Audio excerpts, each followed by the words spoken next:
नमस्कार मित्रांनो, मी S Chavan. Superstition solutions या चॅनलवर आपल्या सगळ्यांचे स्वागत आहे. मी नवीन ठिकाणी जाऊन विचारवंतांच्या भेटी घेत असतो, नवीन माहिती गोळा करून समाजातील लोकांना देण्याचा प्रयत्न करतो. आज एका विद्यार्थ्याला मी बोलवलेला आहे. तो 8व्या वर्गात आहे फक्त, आणि इंग्रजीमध्ये तो कन्व्हर्सेशन करतो. इंग्रजीविषयी त्याला किती माहीत आहे आणि त्याला पुढे काय बनायचं आहे हे पण मी त्याला विचारणार आहे, आणि त्याचं एम काय आहे हे तो सांगणार आहे. मित्रांनो, सगळ्या भाषा महत्वाच्या असतात, आणि जे महान लोक आपल्या देशामध्ये होऊन गेलेले आहेत त्यांनी अनेक भाषा शिकण्याचा प्रयत्न केला. विश्वरत्न डॉक्टर बाबासाहेब आंबेडकर यांनी भारतीय संविधान लिहिलं. त्यांना किती भाषा माहिती होत्या तुम्हाला माहित आहे का? किती येत होत्या? 8 भाषा येत होत्या त्यांना. महात्मा गांधींना सुद्धा 5-6 भाषा येत होत्या. पंडित जवाहरलाल नेहरू यांना 3-4 भाषा येत होत्या. APJ अब्दुल कलाम यांना 3 भाषा येत होत्या, आणि राजाराम मोहन राय यांना तर 8 भाषा येत होत्या, आणि 9 भाषा येत होत्या माजी प्रधानमंत्री नरसिंह राव. सगळ्या प्रधानमंत्र्यांपेक्षा हे विद्वान मानले जाते. असे अनेक विद्वान आपल्या देशामध्ये होऊन गेले. त्यांना इंग्रजी चांगल्या पद्धतीनं चांगल्या प्रकारे येत होती. आता जो विद्यार्थी येत आहे, आयुष त्याचं नाव आहे, त्याला मी काही प्रश्न विचारणार आहे. आता तो येत आहे समोर. चला तर मग त्याला प्रश्न विचारूया.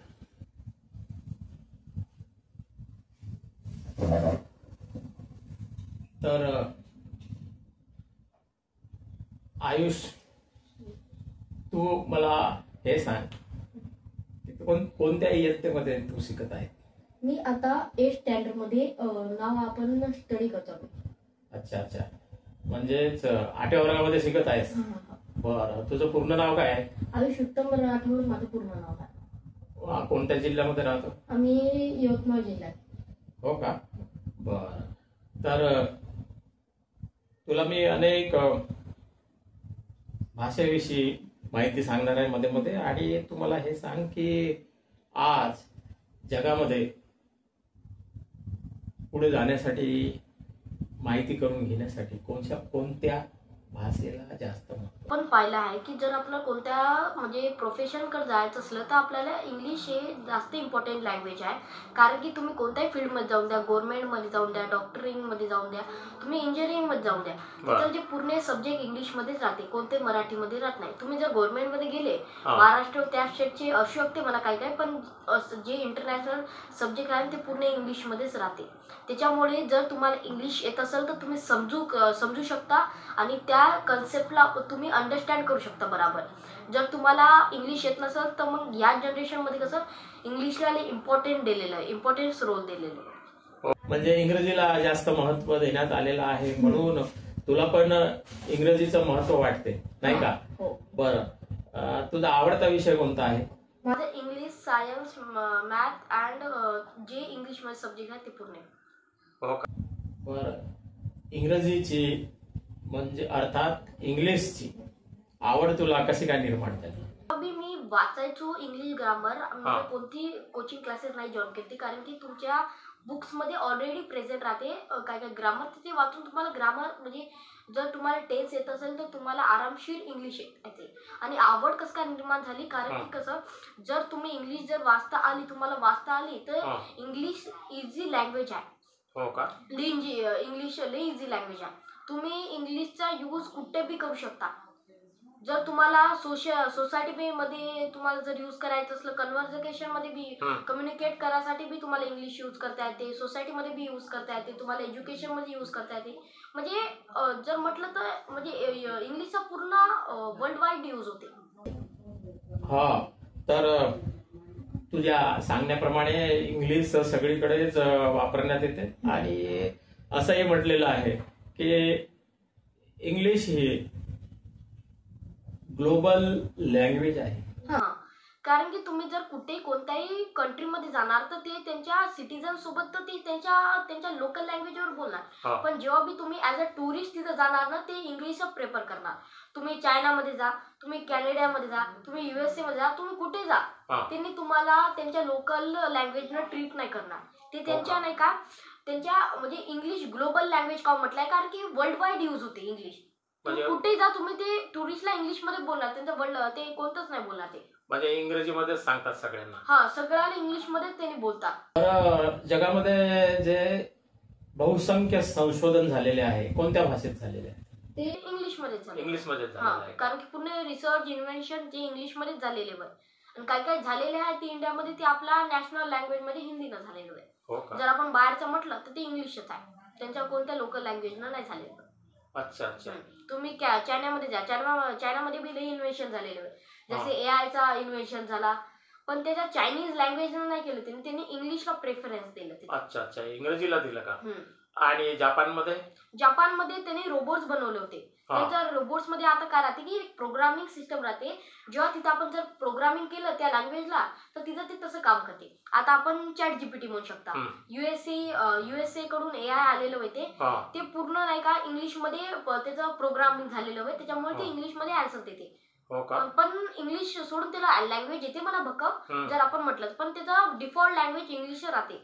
कारण की कसं सगळे AI टूल, इंजिनिअरिंग टूल ते पूर्ण नाही का इंग्लिशमध्ये झालेलं आहे ना की त्याच्या कंट्रीनुसार त्याच्या लोकल लँग्वेजमध्ये. हो का? बरं, तुझं ग्रॅज्युएशन झाल्यानंतर कोणता व्यवसाय किंवा तुझं कोणतं करिअर तू निवडणार आहेस?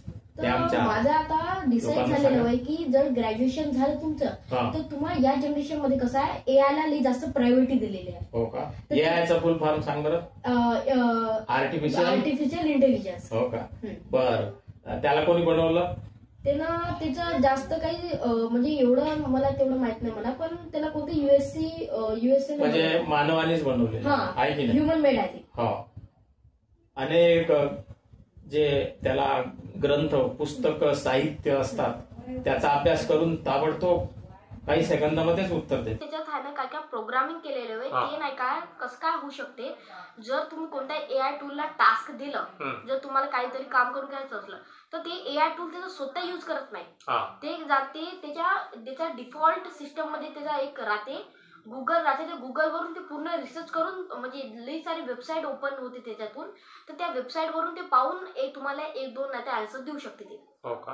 ते स्वतः देत नाही, ते रिसर्च करून देते तुम्हाला. रिसर्च करते आणि देते. हा, देते. म्हणजे आपल्याला कसं टाइम वेस्ट नाही झालं पाहिजे, त्याच्यामुळे AI दिलेलं आहे आपलं. आपण जर आता गुगलवर तुम्हाला काही करायचं असतं तिथं लई सारी वेबसाईट येते, आपल्याला कोणतं पर्टिक्युलर आन्सर भेटत नाही. तर त्याच्यामुळे AI ला डेव्हलप केलं आहे की तुम्ही त्याला काही विचारायचं तुम्हाला त्याचं एक्झॅक्ट 1 आन्सर देऊ शकते. ताबडतोबच आपल्याला आन्सर देऊ शकतो. हो का? मला हेच सांगायचं आहे की काही लोकांना असं वाटते की AI आल्यामुळे अनेक लोकांच्या नोकऱ्या जातील. याविषयी तुला काय वाटते? हो, ते तर आहे. कारण की जर तुम्ही कोणत्याही फील्ड मध्ये जाऊ द्या, या जनरेशन मध्ये कसं लाईक म्हणजे पॉप्युलेशन तर वाढायला लागली, पण त्याचे म्हणजे जॉब्स कमी व्हायला लागले. कारण की लोक काय व्हायला लागले, आता तुम्ही कंपनीमध्ये जा, आता सगळे कंपनी कसं AI ला अडॉप्ट करायला लागले त्यांच्या म्हणजे करायला. आता AI मध्ये एवढी आता जनरेशन वाढली आहे त्यांची, कारण की ते पूर्ण प्रोग्राम करू शकते, त्यांनी मार्केट वाढू शकते, त्यांचं प्रॉफिट बनवू शकते. त्याच्यामुळे आहे ना ह्युमन म्हणजे आपल्या पीपलला जॉब भेटणं. तर तुम्हाला जॉब भेटायची असली तर तुम्हाला AI ला स्किल करावं लागते. जर तुम्ही AI मध्ये स्किल झाले तर तुम्हाला मोठ्या मोठ्या कंपनी नाही का लई सारे पॅकेज देऊ शकतात. अच्छा, म्हणजेच जॉब पण वाढेल आपला. म्हणजेच सांगण्याचं तात्पर्य हे की AI बनवण्यासाठी, AI स्किल करण्यासाठी त्याच्यामध्ये अनेक लोक लागतील ना. नाही, त्याच्यामध्ये आपलं ते जर बिघडलं, उदाहरणार्थ ते जर बिघडलं त्याला सुधरवतील कोण? मानवच सुधरवतील, आहे की नाही? त्याच्याविषयी वेगवेगळ्या प्रकारची माहिती देण्याचं काम मानवच करतात. म्हणून कंपन्या अशा लोकांची भरती करेल ज्यांच्याकडे टॅलेंट असेल, तोच पुढे जाईल, आहे की नाही? या जनरेशन मध्ये AI चा लई मोठा युजेस होणार आहे आणि अपकमिंग फ्युचर मध्ये बी AI चा लई जास्त होणार आहे. तर मी असं म्हणणार आहोत की जर तुम्हाला गव्हर्नमेंट जॉब सोडून काही अलग सोडून तुम्ही जर एआय मध्ये स्किल झाले, तुम्ही मास्टर झाले एआय मध्ये, तर तुम्हाला करोडपती होईपर्यंत कोणी थांबू शकत नाही. कारण की गुगल सारखी नाही का कंपनी एम्प्लॉयला नाही का अराउंड 1 का 3 करोड पर मंथ देते जर त्यांनी एकदम एक्सपर्ट झाले तर, एकदम पूर्ण माहिती मिळाल्यानंतर. तर माझं म्हणणं आहे की जर तुमच्या याच्यामध्ये कोणी पॅरेंट्स जर पाहत असेल तर त्याच्या चिल्ड्रनला नाही का, त्यांच्या मुलांना नाही का, आपलं जर 8वी 9वी मध्ये नाही तर 7वी मध्ये जर लॅपटॉप भेटलं आणि ते जर त्याच्या एआय मध्ये मास्टर झालं तर त्याला मग आरामशीर पॅकेज भेटते. बरं, तुला मी हे विचारू शकतो आता, म्हणजे विचारायचं आहे मला की मोबाईलचा उपयोग आणि दुरुपयोग या 2 गोष्टी आहेत. तर मोबाईलचा उपयोग कशासाठी करायला पाहिजे विद्यार्थ्यांनी? तर मोबाईल मध्ये बी ऍडव्हान्टेजेस आहे आणि डिसएडव्हान्टेजेस आहे. जर तुम्ही मोबाईल मध्ये कसं जर तुम्ही व्हिडिओ बघत असाल तर त्याच्यातले 70 का 60% नाही का एज्युकेशन व्हिडिओ राहते, जे आपल्याला लॉज बद्दल शिकवते, नाहीतर कोणत्या पर्टिक्युलर थिंग्स बद्दल शिकवते. जर तुम्ही जर फालतू गोष्ट जर पाहत असेल तर मग त्याच्यावर काय नसते. तुम्ही जर साधे पाहिलं ना त्याच्या व्हिडिओ मध्ये बी आहे ना एवढे नॉलेज राहते की आतापर्यंत मला एवढं माहित आहे, कारण की मी मोबाईल पाहत असतो. असे नाही म्हणालो तुम्ही मोबाईल पहा म्हणून, पण लिमिट मध्ये पहा. पण पाहण्याचं एक ऍडव्हान्टेज आहे की तुम्हाला जर त्याच्यातून काहीतरी नॉलेज भेटते आपल्याला. नॉलेज मध्ये तुम्हाला आता जर कोणत्या कार बद्दल जर इन्फॉर्मेशन पाहिजे तर त्या कार बद्दल इन्फॉर्मेशन होऊन जाते, त्यांचे पूर्ण कारचे लॉज येऊन जाते, काय काय कुठं चालवावे कुठं नाही चालवावे, इथं काय होते तिथं काय होते, पूर्ण माहिती मिळते. पूर्ण माहिती भेटू शकते. युट्यूब प्लॅटफॉर्म आहे, क्रोम प्लॅटफॉर्म आहे, तिथं अजून गुगल आहे, ChatGPT आहे. तुम्ही कुठे युज केल्याने तुम्हाला भरपूर भेटते इन्फॉर्मेशन. तर तुम्ही मोबाईलचा वापर चांगल्यासाठी बी करू शकता. आणि काही मुलं तर रील्स पाहतात आणि त्याच्यामध्येच आपलं नेटवर्क बिझी ठेवतात. ते मध्येच थांबवतो तुला, कारण की बरेचसे विद्यार्थी त्यामध्येच वेळ घालवतात. त्यांना आजार होतो, ते चिडचिडे होतात, त्यांना डोळ्याचा आजार होतो, त्यांना झोप लागत नाही, ते वेळेवर जेवत नाही. तर त्यांनी मोबाईलचा उपयोग किती करायला पाहिजे? तर बेसिकली काय होते, जेव्हा ते त्यांनी म्हणजे अडॅप्ट होऊन जाते त्या थिंग्ससाठी, सवयीचे गुलाम. तर त्यांनी कसं त्या ऍपचं नाही का त्या प्लॅटफॉर्मचं मिसयूज करते. म्हणजे जास्तपणे युज करण्याच्या बाकी ते मिसयूज करते आणि त्याचं गलत नॉलेज घेऊन त्यांनी मग त्याच्यासोबत अट्रॅक्ट होऊन जाते. हो का? मग त्याच्यामुळे जर अटॅक झालं त्याच्यामुळे मग त्यांना काय सुचत नाही, त्यांनी ऍज अ ड्रग्स काम करते तिचं. त्यांना एवढं खतरनाक हे होते, नशा होते. बरं, तुला सायबर क्राईम माहिती आहे का? काय आहे ते? ते एक असं ते म्हणजे ऑनलाईन ई कॉमर्स हे वय पोलीस स्टेशन सारखंच वय, पण ते जेव्हा बी आता पोलीस स्टेशन कसं राहते, आता जर फिजिकली कोणी चोरी बिरी करत असणार, फिजिकली म्हणालो म्हणजे आपल्या म्हणजे प्रत्यक्ष करायला लागलो तर त्याला मग पोलीस स्टेशन वाले करते. पण सायबर क्रिमिनल वाले कसं करते, जे नाही का फ्रॉडिंग करते, स्कॅमिंगला कोण थांबवते? पोलीस स्टेशन वाले नाही, सायबर स्टेशन तर थांबवते त्यांना. डिपार्टमेंट त्यांची डिपार्टमेंट राहते. आणि त्याच्यामध्ये डिजिटल अरेस्ट पण आलेलं आहे. हो, डिजिटल अरेस्ट बी आलेलं आहे तुमचं. मग तिथं त्या अनेक प्रकार आहे त्याच्यामध्ये आपल्याला मूर्ख बनवण्यासाठी आणि आपले पैसे लुटण्यासाठी. तर त्यांनी कसं वर्क करते, ज्यांनी आणि त्याच्या जर कोणी कंप्लेंट केली आणि त्याचा जर मोबाईल नंबर भेटला तर त्याच्या मोबाईल नंबरवरून ते आयपी ऍड्रेस पहिले घेते आणि आयपी ऍड्रेस ना असा थिंग्स होय जिच्याकडे बी आयपी ऍड्रेस निघला त्याच्याकडे ऍड्रेस बी निघून जाते पर्टिक्युलर घरचं. मग तिथं आपलं सायबर क्रिमिनलचे डिपार्टमेंट पोहोचून जाते. तू मला तुझ्या दिनक्रमाविषयी थोडक्यामध्ये सांग की तू मोबाईलचा उपयोग किती तास करतो आणि शाळेमध्ये तुला कधी जावं लागते, त्याचा उपयोग? 3 घंटे करतो. 3 तास करतो.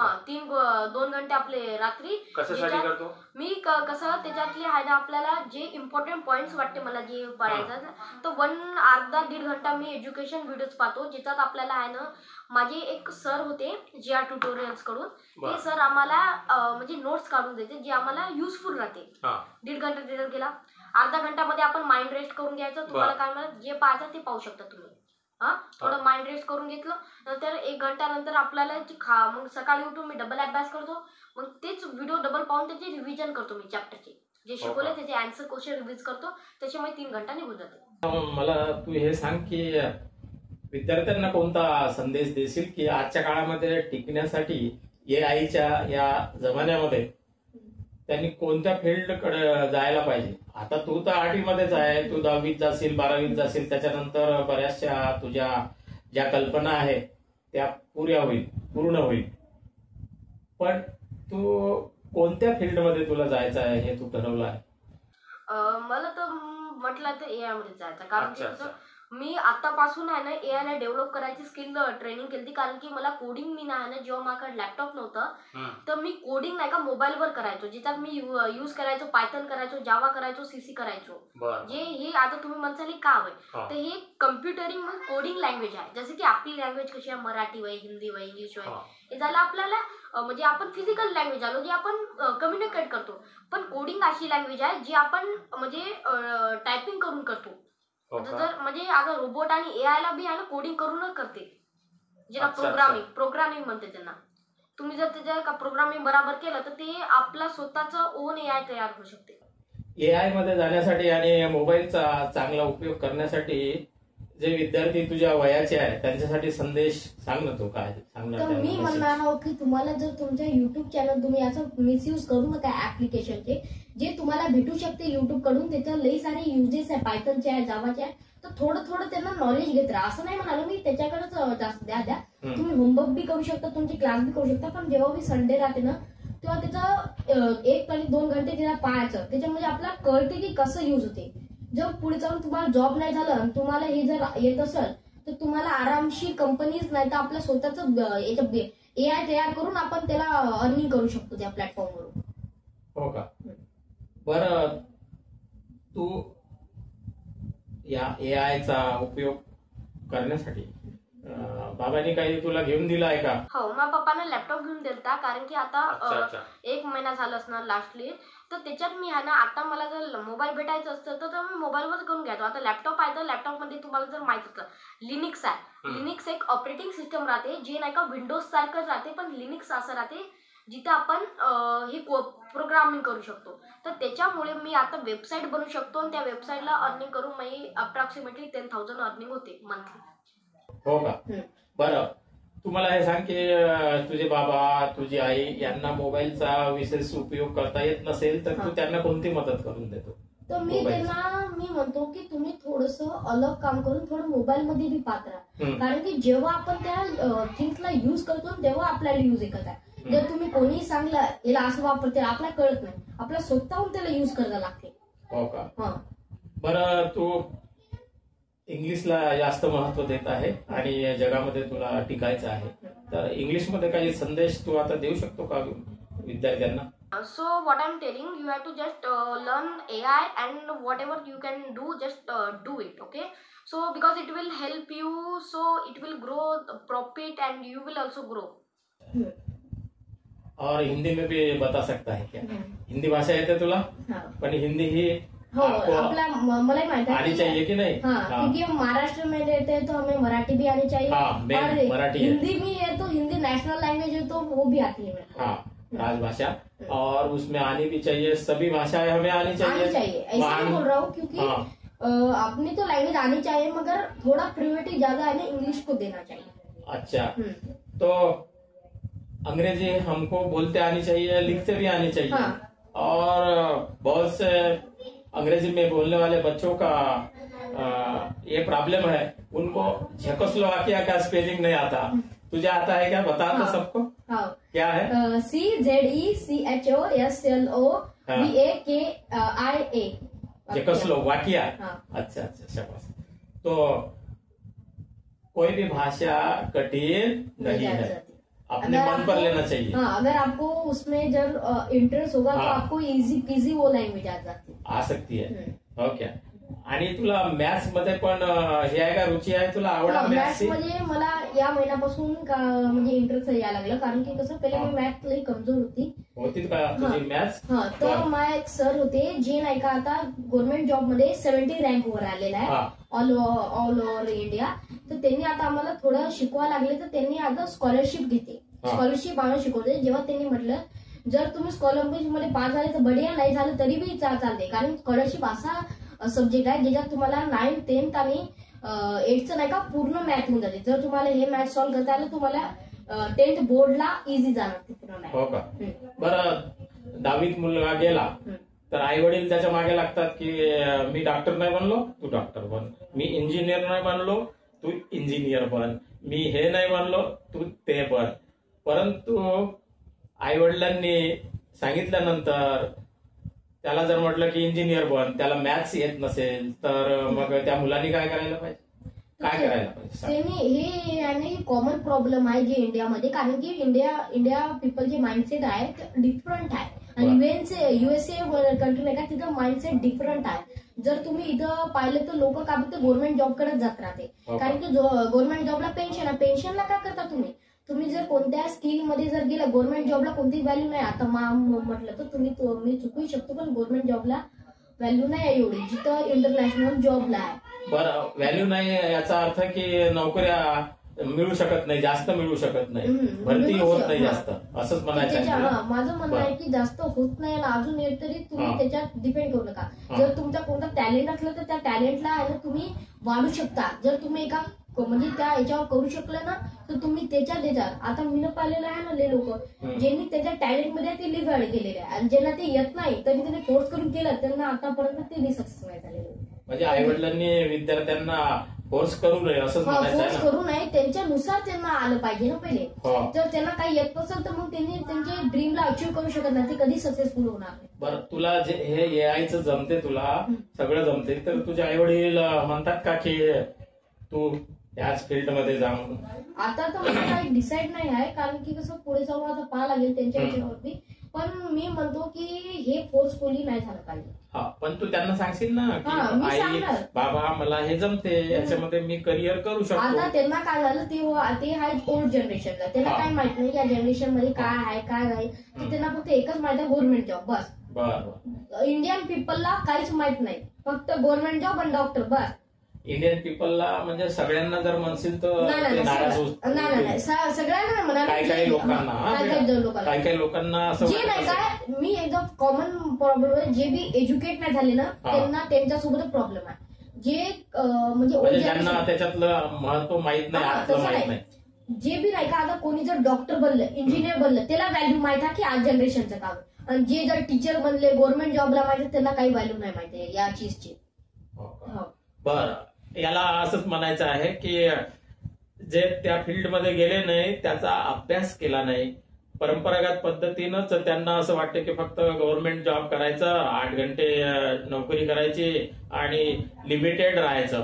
परंतु त्याच्या बाहेर सुद्धा जग आहे असं त्याला म्हणायचं आहे, कारण की हे जग हे परिवर्तनशील आहे. पुढे पुढे आपल्याला जावं लागणार आहे, नवीन नवीन टेक्नॉलॉजी विकसित होत आहे. पूर्वीच्या काळामध्ये आयुष कोणाला संदेश पाठविण्यासाठी आम्ही पत्र लिहित होतो, पोस्टामध्ये टाकत होतो आणि ते 8 दिवसांनी 15 दिवसांनी कधी कधी 1 महिन्याने मिळायचं, कधी मिळतही नव्हतं. तो काळ गेला आता. त्याच्यानंतर टेलिफोन आले. टेलिफोनचा काळ काही वर्ष चालला. ज्याच्या घरी टेलिफोन असेल लोकांना असं वाटायचं की वा वा वा, हा हाय फाय आहे याचं काम. टेलिफोन महत्वपूर्ण आहे म्हणून 1999 मध्ये मी पण घरी लावला होता टेलिफोन, तिथे आपल्या नवेगावला. मी नवोदय विद्यालयामध्ये होतो तेव्हा ते गेलं. आता मग आता मोबाईल आलं, जनरेशन बदललं. आता मेसेज, फटाफट ईमेल, चॅट जीपीटी आलं, गुगल आलं, अनेक त्याच्यामध्ये गोष्टी आलेल्या आहे. बरं, माझ्या वयाचे जे लोक आहेत त्यापैकी बहुसंख्य लोकांना चॅट जीपीटी, गुगल आणि युज करता येत नाही. बऱ्याचशा गोष्टी मोबाईल मधल्या येत नाही, कारण की त्यांना डिफिकल्ट वाटते की कसं युज करायचं. 2021 पर्यंत मला सुद्धा जास्त येत नव्हतं. मग मी युट्यूब चॅनल बनवलं. युट्यूब चॅनलमध्ये आता कॅनवा, त्याच्यामध्ये थंबनेल आणि इतर गोष्टी कशा करायच्या, एडिट वगैरे सगळ्या हळूहळू मी शिकत आहे. म्हणून मित्रांनो, माझंही असं सांगणं आहे की आपलं वय वाढलं तर नॉलेज वाढणार नाही. आपलं नॉलेज वाढण्यासाठी आपल्याला शिकावं लागेल. आपण शेवटपर्यंत विद्यार्थी असतो. या यंग जनरेशन सोबत, या जनरेशनला काय पाहिजे त्यांच्यासोबत जर आपल्याला जुळायचं असेल तर या आधुनिक टेक्नॉलॉजीशी जुळून घ्यावं लागेल, शिकावं लागेल. AI काय आहे आणि बाकीच्या गोष्टी काय आहे. अर्थात स्पर्धेमध्ये जर टिकायचं असेल तर आपल्याला वाचावं लागेल, पाहावं लागेल, अभ्यास करावा लागेल.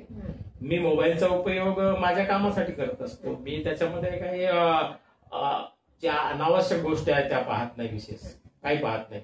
आणि मी त्याच्यामधून नेहमी शिकत असतो. आणि तुझं हे कर्तव्य हे आहे आयुष, की आई वडिलांनाही शिकवत जा कामाच्या गोष्टी. या जगामध्ये टिकण्यासाठी फार महत्वाचं आहे ते मोबाईल. फक्त चांगल्या गोष्टी घ्यायला पाहिजे.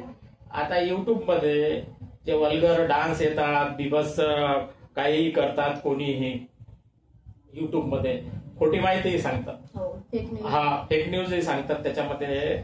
आता माझंच बघ ना, 27 वर्षापासून म्हणजे 27 साल से मैं अंधश्रद्धा निर्मूलन कर रहा हूं, है कि नहीं.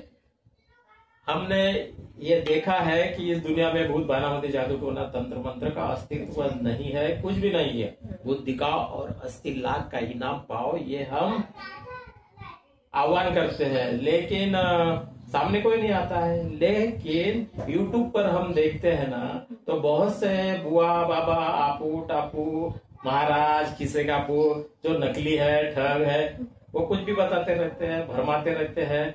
ज्योतिष देखो, ये रेखा ऐसी कहती है कि इसमें धन रेखा है, संतान रेखा है, वगैरह वगैरह कहती है. मोबाइल के नंबर डबल डिजिट 88 रहेंगे तो ऐसा होगा, ऐसा करोगे तो वैसा होगा. वो डराते रहते हैं, पैसा कमाते रहते हैं, उसमें किसी भी प्रकार का दम नहीं है. जादू टोना से यदि कोई मरता तो आतंकवादी को नहीं मार सकते थे, है कि नहीं. मरता है क्या कोई? मर नहीं सकता. यदि कोई भी दुश्मन है हमारे देश का, आंतरिक तांत्रिक मांत्रिक को भेज देते वहां पे बॉर्डर पर, सब हमारे दुश्मन मर जाते हैं. चीन चुपट नहीं करता, पाकिस्तान पकपक नहीं कर सकता था, इन लोगों को भेज देते वहां पे. एक से बढ़कर के एक है ना हमारे देश में, जानते हैं ना कि कल क्या होगा, परसों क्या होगा, भविष्यवाणी भी देखते हैं और सब बताते रहते हैं. लेकिन जब दुर्घटना होती है उसके बारे में कभी नहीं बताते. पाकिस्तान भारत पर इस प्रकार से आक्रमण करता है वो भी नहीं बताते. क्यों नहीं बताते? इसका मतलब इनको कुछ नहीं आता है. पहले ज्योतिष वगैरह सब कुछ मनोरंजन के लिए है. पेपर में भी छापते हैं उसके बारे में, टीवी पर भी दिखाते हैं इडियट बॉक्स में, और मोबाइल पर भी भरमाते रहते हैं, झूठ बताते रहते हैं. तो तुझे मैं यह कहना चाहूंगा बेटा कि हमें जो जो आता है वो देख के छानबीन करके हमने लेना चाहिए, और अच्छी अच्छी जानकारी हमारे साथियों को, दोस्तों को देनी चाहिए, है की नाही. करशील ना मग एवढं, आणि तुला जे जमते तेच करशील. ठीक आहे. इंग्रजीमध्ये तुला रुची आहे, आवड आहे, फार चांगली गोष्ट आहे. कारण की या जगामध्ये टिकण्यासाठी इंग्रजी आली पाहिजे असं याचं म्हणणं आहे. या वयातच, याचं वय 8 आणि 5 किती 13-14 वर्षाचा असतील तू.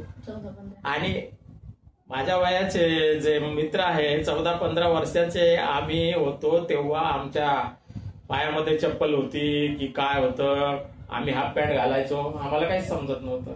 आज तुला किती समजत आहे. लहान लहान मुलांना पण मोबाईलच्या माहितीविषयी, म्हणजे मोबाईल विषयी, चालवण्याविषयी भरपूर माहिती आहे. याचा अर्थ हा आहे की तुम्हाला रेडीमेड मिळालं ना मोबाईल. तुझा जन्म झाला आणि मोबाईल तुला मिळाला. आमचा जन्म झाला, आम्हाला काहीच मिळालं नव्हतं, आहे की नाही. पायात चप्पल या जनरेशन मध्ये बी तरी बी कसं लोक नाही का तेवढे डेव्हलप नाही झाले, पण फ्युचर मध्ये एकदम डेव्हलप. सगळ्या बुड्या माणसाला नाही का, म्हणजे म्हाताऱ्या माणसांना सुद्धा जास्त यायचं युज करता येईल. आता पुढे गेल्यानंतर ते शिकतील तेव्हा ना. कारण की सगळं घरचं तुम्हाला आयतं मिळालेलं आहे. आयतं मिळालं म्हणून तुमचं काही डोकं तेवढं काही तुम्ही परिश्रम करण्याची तुम्हाला गरज पडली नाही. मग त्याचा उपयोग तुम्ही करता आणि क्युरिओसिटी तुमची वाढलेली आहे. त्या क्युरिओसिटीमुळं शिकत जाते. म्हणून सगळ्यांना माझी नम्र विनंती आहे की आपल्या मुलांना जे जमते ते करू द्या. इंग्रजीला फार महत्व आहे. आयुषने पण त्याची मूर्ती लहान आहे पण कीर्ती मोठी आहे, त्याचे स्वप्न मोठे आहे. मोठ्या मोठ्या लोकांना जे माहिती नाही ते या आयुषला माहिती झालेलं आहे. त्यांना एक दिशा ठरवलेली आहे. त्याला करू द्यायला पाहिजे त्याच्या आई वडिलांनी. आणि इतर जे आई वडील पाहत असतील त्यांनीही विचार करावा आधी मुलाला काय येते आणि त्याची इच्छा काय आहे, आपली आर्थिक स्थिती काय आहे, हे सगळं विचारपूर्वक करून त्याला पुढे नेण्याचा प्रयत्न केला पाहिजे. आणि या समाजासाठी तुला काही करायचं आहे का आणि काय करशील समाजासाठी, ज्या समाजामधून तू पुढे आलेला आहे त्याच्यासाठी काही करण्याची इच्छा आहे का तुझी? तर आपण आता पाहू शकतो आपल्या इंडियाची जीडीपी नाही का ते कमी होत आहे आणि अदर कंट्रीची वाढत आहे. कारण की कसं पूर्ण लोक जे आपल्याकडून करून जाते तिथं शिकायला जाते आणि त्या कंट्रीला वाढवते. त्याच्यामुळे मो म्हणणं आहे की आपण इथं शिकावं आणि आपल्या कंट्रीसाठी काहीतरी करावं. आपली जीडीपी वाढली पाहिजे ना. तुम्ही पाहू शकता लोक लंडनला जातात, USA ला जातात, तिथं शिकून तिथं सेटल होऊन जातात. म्हणजे इथं सुरुवातीला शिक्षण घेतात आणि त्याच्यानंतर उच्च शिक्षणासाठी विदेशाला जातात आणि त्याच्या पैसा त्यांनाच मिळते, त्यांचाच जीडीपी वाढतो. चांगलं आहे बढिया. तर तू मग भारतातच राहशील की विदेशात जाशील? भारतातच राहशील. चांगली गोष्ट आहे. भारतामध्ये बी लई सारे इन्स्टिट्यूट आहे ते चांगले चांगले. बॉम्बेला आहे, मुंबईला आहे, पुण्याला आहे. पण त्यांना का वाटते की तिथं जसं की नेचर तसं त्यांना वाटते म्हणून ते तिकडे जाते. आपल्या इंडियामध्ये कसं तेवढं नेचर चांगलं नाही ना. कशाचं म्हणजे वातावरण का राहण्यायोग्य एन्व्हायरमेंट, क्लिनिंग चांगली नव्हे आपल्या इथं. तसं म्हणजे हे नाही आहे ते का म्हणते म्हणजे आपल्याकडे बराबर होत नाही कोणती चीजला. अच्छा, कोणत्याही वस्तूला कोणत्याही सामानाला सिस्टमॅटिक ठेवत नाही, त्याची काळजी घेत नाही.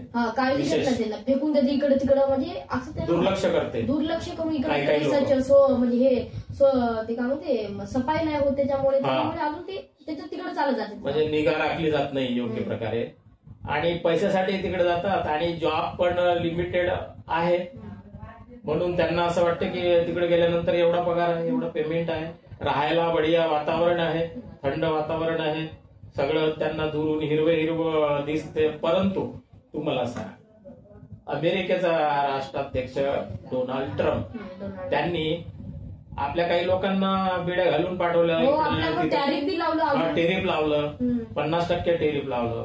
याविषयी तुला काय वाटते? की त्यांनी काय करायला लागले, जे बी आपण ट्रेडिंग आता आपण रशियासोबत ट्रेडिंग करायचो ऑइलची, त्याच्यामुळे काय झालं की USA चिडला आणि त्यानं आपला प्रोडक्टवर आहे ना टॅरिफ लिहून टाकलं. त्याच्यामुळे काय झालं की आपण डील नाही करायला लागलो आणि आपण आता जास्त कोणासोबत रशियासोबत करायला लागलो. त्याच्यामुळे त्यांनी ट्रॅक करून ठेवलेला आपला. म्हणजे व्हिसा कॅन्सल करून टाकलं त्यांचं, त्यांनी तिकीट कॅन्सल करून टाकली. इंडियाच्या पीपलला आपल्या कंट्रीमध्ये येऊ देणं. अरे वा, पहा ही गोष्ट याला माहित असेल असं मला माहित नव्हतं, परंतु याला माहिती आहे अमेरिका काय करत आहे, का भारतावर नाराज आहे. तो म्हणत आहे की रशियासोबत आपण तेलाचा व्यापार करत आहोत आणि रशियाकडून आपण घेत आहोत, त्याच्याकडून घेत नाही आपण, म्हणून त्याची चिराण झाली ट्रम्प बुड्याची. तो म्हणते की मैं युद्ध को रोक दिया, मैं तुमको टेरिफ लगाएगा, तुम मेरा सुनते नहीं हो, रशिया से तुम व्यापार मत करो, असा चलबिल होऊ राहिला. म्हणजे त्याचं वय झालं, या वयानंतर त्याने आपलं माइंड स्थिर ठेवायला पाहिजे. हुकुमशाही चालत नाही, कोणाचीच चालली नाही हुकुमशाही. चालते का हुकुमशाही? चालूच शकत नाही. सगळ्यांना पूर्ण देशाने निवडलं ना त्याला, मग त्या देशाला अमेरिकेला त्यांनी विचारायला पाहिजे ना की भारतावर एवढं टेरिफ लावायला पाहिजे का म्हणून, आहे की नाही. तर तो आपल्याच मनानं कारभार करते. 4 दिन की चांदणी असते कोणाची दादागिरी जर कोणी केली तर, आहे की नाही. म्हणून शांततेने राहायला पाहिजे, जे जमते ते करायला पाहिजे. मित्रांनो, या चर्चेमधून तुम्हाला जे घ्यायचं आहे ते घ्या. मला असं म्हणायचं नाही की आम्ही जे सांगितलेलं आहे तेच घ्या म्हणून, जबरदस्ती नाही. म्हणून माझा डायलॉग असते, आयुष पटे तो सौदा नहीं तो दुकान चौदा, हमारा क्या जाएगा, हमारे मन में जो था हमने बता दिया, यदि हमारी कुछ गलती हुई होगी तो हम क्षमा चाहते हैं, है कि नहीं भाई, क्योंकि हम जबरदस्ती कर नहीं सकते. आपको जो जो जमता है, आपके बच्चों को जो आप करवाओगे करवाते रहिए, लेकिन हमने बता दिया ये रास्ता अच्छा है, वो रास्ता अच्छा नहीं है, गलत है. अपने छोटे छोटे बच्चों को मोबाइल से दूर रखिए, और जो बच्चे टैलेंटेड है और उनको उसमें करियर करना है, जैसे वो डिवाइस उसको प्रोवाइड कीजिए उनको, हाँ दिलाइए, हाँ उसी में करेंगे वो, कुछ बन के दिखाएंगे, कुछ करके दिखाएंगे। अब तू क्या बनेगा तूने तो बता दिया है कि नहीं, तो तेरा लक्ष्य पक्का रहना चाहिए, हाँ उसी रास्ते पर चलेगा। माता पिता ने तुझे आज तक के जो भी तुझे बढ़ाया, इन्वेस्टमेंट किया, तो हाँ इन्वेस्टमेंट किया है, तो उनको रिटर्न तो देना पड़ेगा ना बेटा।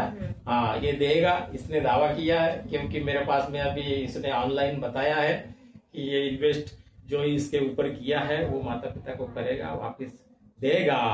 आज की चर्चा फिर अपन यहीं पे समाप्त करेंगे क्या? हाँ तो दोस्तों, यदि मेरे चैनल को सब्सक्राइब नहीं किया होगा तो सब्सक्राइब कर लीजिए, और वीडियो को लाइक कीजिए, शेयर कीजिए। ऐसे ही नन्हे मुन्ने बच्चों को, बड़े विद्वान लोगों को मिल करके उनकी जानकारी आप तक पहुंचाने का प्रयास करूंगा। तो मिलते हैं फिर, करो ऐसा। नमस्कार।